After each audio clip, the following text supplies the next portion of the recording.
అందరికీ నమస్కారం. అంతరిక్షంలో ఇస్రో మరొక చరిత్ర సృష్టించింది. ఇప్పటి వరకు అమెరికా, రష్యా, చైనా వంటి అగ్ర దేశాలు మాత్రమే చేసిన పనిని ఇప్పుడు మన భారతదేశం చేసి చూపించింది. ఒక్కసారి ఊహించండి, ఆకాశంలో గంటకు 2700 కిలోమీటర్ల వేగంతో దూసుకెళ్తున్న రెండు వేరు వస్తువులను ఏం మాత్రం ప్రమాదం జరగకుండా ఒక్కదానితో ఒకటి కలపటం సాధ్యమేనా? ఇది ఎంత కష్టం అంటే గాలిలో ఎగురుతున్న సూదిలో దారం గుచ్చినంత. కానీ మన శాస్త్రవేత్తలు దీన్ని సాధ్యం చేశారు. అదే స్పాడెక్స్, స్పేస్ డాకింగ్ ఎక్స్పెరిమెంట్. అసలు ఏంటి ఈ ప్రయోగం? దీనివల్ల 2035 నాటికి అంతరిక్షంలో భారత్కి ఎలాంటి లాభం జరగబోతుంది? ఈ వీడియోలో పూర్తిగా తెలుసుకుందాం మనం. ఫ్రెండ్స్, దీన్ని సింపుల్ గా చెప్పాలంటే స్పేస్ డాకింగ్ అంటారు. అంటే రెండు వేరు శాటిలైట్లు అంతరిక్షంలోకి వెళ్ళాక ఒకదానితో ఒకటి అనుసంధానం అవ్వడమే. ఇటీవల ఇస్రో ప్రయోగించిన స్పేడెక్స్ మిషన్ లో రెండు భాగాలు ఉన్నాయి. ఒకటి చేజర్, రెండోది టార్గెట్. ఈ రెండు అంతరిక్షంలోకి వెళ్ళాక కేవలం రోబోటిక్ చేతుల సహాయంతో ఒకదాంతో ఒకటి లాక్ అవుతాయి, ఎలాంటి మనిషి ప్రమేయం లేకుండా. ఇది వినడానికి చిన్నగా లాక్ వేసినంత ఈజీగా అనిపించవచ్చు,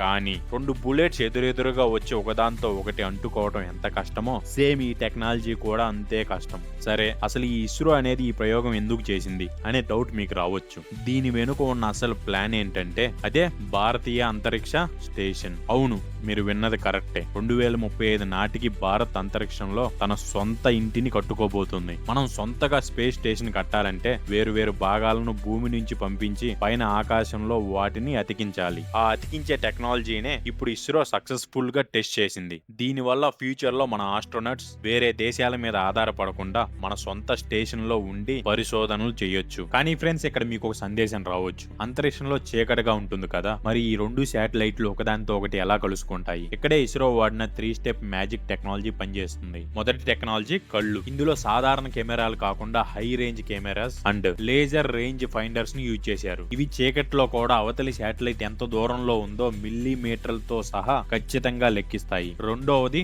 ద బ్రెయిన్, అంటే జిఎన్సి. దీన్నే గైడెన్స్, నావిగేషన్ అండ్ కంట్రోల్ అంటారు. అంతరిక్షంలో సిగ్నల్స్ డిలే ఉంటుంది కాబట్టి భూమి మీద నుంచి సైంటిస్టులు జామ్ స్టిక్ తో దీన్ని కంట్రోల్ చేయలేరు. దీనికి సొల్యూషన్ గా ఒక ఏఐ టెక్నాలజీని దీంట్లో పెట్టి తనకు తానే కంట్రోల్ చేసుకునేటట్టు స్పీడ్ పెంచడం గానీ స్పీడ్ తగ్గించడం గానీ ఏఐ టెక్నాలజీ అనేది ఉపయోగపడుతుంది. మూడవది గ్రిప్ మెకానిజం. ఈ రెండు శాటిలైట్లు దగ్గరకు రాగానే ఒక దాంట్లో ఉన్న రింగ్ రెండో దాంట్లో ఉన్న హుక్ తో పర్ఫెక్ట్ గా లాక్ అవుతుంది. దీని వల్ల ఫ్యూచర్ లో స్పేస్ లో ఒక శాటిలైట్ నుంచి మరొక శాటిలైట్ కి ఫ్యూయల్ అనేది నింపడం లేదా రిపేర్లు చేయడం సాధ్యమవుతుంది. సో ఈ మూడు టెక్నాలజీస్ యూజ్ చేసి మన వాళ్ళు అంతరిక్షంలో మనకు ఒక స్థానాన్ని ఏర్పాటు చేశారు. మన ఇస్రో జర్నీ ఎలా స్టార్ట్ అయిందంటే ఒక సైకిల్ మీద రాకెట్ ని తీసుకువెళ్లే దగ్గర నుంచి అంతరిక్షంలో మనకంటూ ఒక సామ్రాజ్యాన్ని ఏర్పాటు చేసేదాకా ఇది మన ఇండియన్స్ కి ఒక గర్వకారణం. ఈ ప్రయోగంపై మీ అభిప్రాయం ఏందో కింద కామెంట్ లో తెలియజేయండి. ఛానల్ ని ఇంకా సబ్స్క్రైబ్ చేయకపోతే ఇప్పుడే సబ్స్క్రైబ్ చేయండి. మళ్ళీ కలుద్దాం.